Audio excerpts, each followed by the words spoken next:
Hello అన్న, మీ పేరు? శ్రీనివాస్. ఆంధ్రాలో ఎన్నికలు వస్తున్నాయి కదా, ఈసారి ఏ పార్టీ అధికారంలోకి వస్తుంది? Obviously YSRCP party. ఎందుకని? ఎందుకంటే ఇంకా పరిపాలన గురించి మనం ప్రత్యేకంగా చెప్పాల్సిన అవసరం లేదు.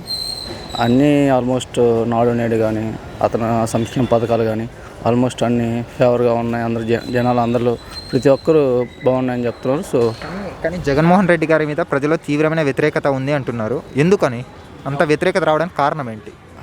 నాకు ఇష్టం లేని వాళ్ళ గురించి నేను 4 చెప్తాను. అలాగ వ్యతిరేకత వస్తుందేమో కానీ, అంతేగాని టీడీపీ పార్టీ వాళ్ళు ఏమన్నా వ్యతిరేకత అని చెప్తారేమో కానీ ఎవరికి వ్యతిరేకత ఎవరికి లేదు. సంక్షేమ పథకాలు అన్నారు కదన్న మీరు, అది సంక్షేమ పథకాలు ఇవ్వడం వల్ల ప్రజలు సోమరులు అవుతున్నారు, అంటే గవర్నమెంట్ మీద ఆధారపడాల్సి వస్తుంది అంటున్నారు. ఎంతవరకు కరెక్ట్ ఈ సంక్షేమ పథకాలు ఇంకా ఇప్పటికీ ఇవ్వడం? అంటే ఇప్పుడు సంక్షేమ పథకాలు మీద సోమరిపోతులు అని చెప్తుంది ఎవరు? టీడీపీ వాళ్ళే కదా. వాళ్ళు వస్తే ఏం చేస్తున్నారు, ఇంకా మేము ఎక్స్ట్రా ఇస్తామంటున్నారు కదా. అప్పుడు వాళ్ళు వీటిని రిమూవ్ చేయాలని చెప్పాలి కదా, మళ్ళీ ఎక్స్ట్రా ఇవ్వడం దీనికి వాళ్ళు కూడా ఎందుకు అలా చెప్పాలి? వాళ్ళకు అది కూడా ఆలోచించుకోవాలి కదా. ఇప్పుడు సంక్షేమ పథకాలు ఇస్తే సోమరిపోతులు అని చెప్పేది ఎవరు వైసీపీ పార్టీ వాళ్ళు ఎవరు అనలేరు కదా, టీడీపీ పార్టీ వాళ్ళు అంటారు. అప్పుడు టీడీపీ పార్టీ వాళ్ళు మళ్ళీ మేము ఎక్స్ట్రా ఇస్తాం వాళ్ళకంటే అని చెప్తున్నారు. అంటే అప్పుడు ఇంకా సోమరిపోతులు అయ్యి ఇంకా రాష్ట్రం అన్డెవలప్డ్ అవుతుంది కదా. మరి అలా ఎందుకు అనుకోవాలి? అది ఆలోచించాలి కదా. సో ఏంటంటే ఈ కాడికి ఏదో ఒక రకంగా డెవలప్మెంట్లో అధికారంలోకి రావాలి, ఏదో ఒక హామీలు ఇచ్చి ఆ పాయింట్ ఆఫ్ వ్యూలో వెళ్తున్నారు. కానీ సోమరిపోతులు ఎవరు అవ్వరు, దాన్ని యూజ్ చేసుకుంటున్నారు ప్రజలు అంతే. ఇప్పుడు జగన్మోహన్ రెడ్డి గారు ఇప్పుడు చంద్రబాబు నాయుడు, పవన్ కళ్యాణ్ కలిసి వస్తున్నారు కదా, దాన్ని చూసి భయపడుతున్నారు. రాబోయే ఎన్నికల్లో నేను ఓడిపోతానని డిసైడ్ అయ్యారు ఆయన. అసలు నెవర్. అంటే వాళ్ళిద్దరు కలిసి రావడం 2014లో కలిసి పోటీ చేశారు కాబట్టి గెలిచారు. ఈసారి కానీ కలిసి పోటీ చేస్తున్నారు కదా, మరి ఈసారి గెలిచే అవకాశం ఉందా? అంటే యాక్చువల్లీ ఇప్పుడు లాస్ట్ టైము 151 వచ్చాయి కాబట్టి ఈసారి ఒకవేళ మేబీ వాళ్ళ పొత్తుతో ఒక 10 సీట్లు 20 సీట్లు తగ్గితే తగ్గొచ్చాము. కానీ 120 సీట్స్ తోటి జగన్మోహన్ రెడ్డి గారు మళ్ళీ అధికారం.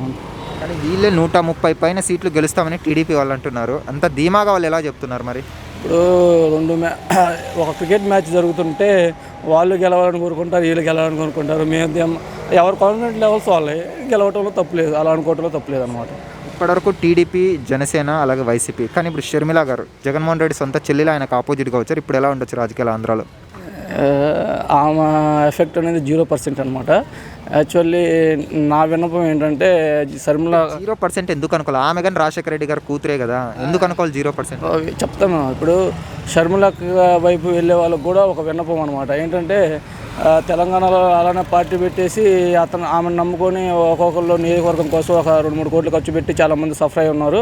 మీరు ఎవరు ఆమె వైపు వెళ్ళబాకుండా ఏ టైంలోనైనా కానీ ఆమె మళ్ళీ పార్టీ ఎత్తేసి మాకు పైనుంచి అధికారం కాంగ్రెస్ నన్ను పోటీ చేయొద్దు అన్నది అని చెప్తుంది.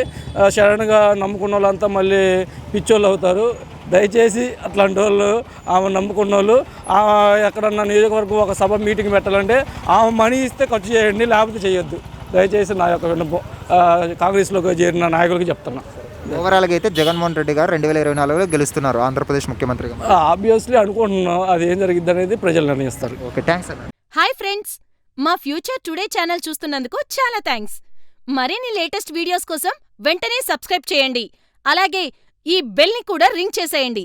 మా లేటెస్ట్ వీడియోస్ నోటిఫికేషన్స్ అన్నీ మీ మొబైల్లో వస్తాయి.